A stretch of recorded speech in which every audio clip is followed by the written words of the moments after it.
السلام عليكم ورحمة الله وبركاته. ازيكم عاملين ايه؟ لو مهتم بالجديد والمفيد في عالم التطبيقات اشترك في قناتي.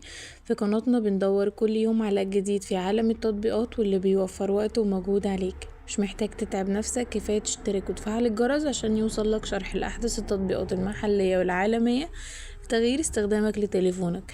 تطبيق النهاردة يا جماعة اللي هنتكلم عنه هو فيزا تلدا. التطبيق ده يا جماعة عمليات التنزيل بتاعته هي اكتر من 1,000,000 عملية تنزيل. ساعة التخزين بتاعته 30 ميجا بايتس. التقييم بتاعه يا جماعة واخد 4.7 تقييم. ده شكل البرنامج يا جماعة. البرنامج ده يا جماعة بيتكلم عن ايه؟ تلدا هي فيزا نقدر ان احنا نستخدمها في اي حاجة. طبعا ان انت بتنزل البرنامج وتسجل بياناتك وبتشترك. فكرة البرنامج ده يا جماعة او فكرة تلدا هي ايه؟ هي ادارة الاموال.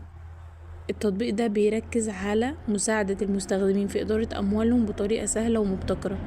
بتعمل طبعا ارسال واستقبال للفلوس.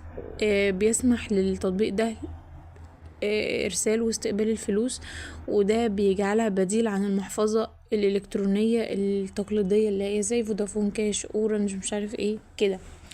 الادخار يا جماعة هي تلدا بتوفر مزايا كتيرة جدا او مزايا كتيرة جدا للمستخدمين في الادخار وتوفير الفلوس.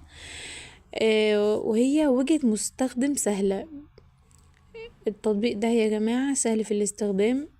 مزايا الاجتماعية بتاعته بتتيح للمشتركين أو المستخدمين الأموال طبعا مع الأصدقاء أو العيلة أو أي حد. طبعا هي بيتم توفير مستوى عالي من الأمان لحماية بيانات المستخدم الملايين. العيوب بقى اللي ممكن تكون في برنامج أو تطبيق تلدا هي ان التطبيق ده محدود في بعض الميزات مقارنة بالتطبيقات المنافسة. وبيعاني التطبيق ده من بعض المشكلات التقنية او الاخطاء. الرسوم بتاعته بيتضمن التطبيق رسوم او عمولات على بعض الخدمات. اراء الناس يا جماعة، احنا قلنا ان التقييم ده واخد 4.7 نجمة، وده بيأكد ان معظم المستخدمون راضيين عن البرنامج ده. المعلومات اللي هي ممكن تكون مخفية عن البرنامج هي ان قد تكون هناك رسوم مختفية مرتبطة ببعض مزايا التطبيق.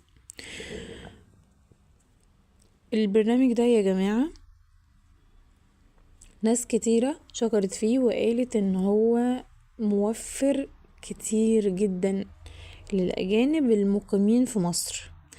كمان يا جماعة عايزة اقول لكم ان التطبيقات السلبية فيه ان واحد قال او في عميل قال انا كعميل جديد فيه عملت تحويل فلوس معرفتش اخدها، مفيش دعم فني، يبقى التطبيق ده سيء.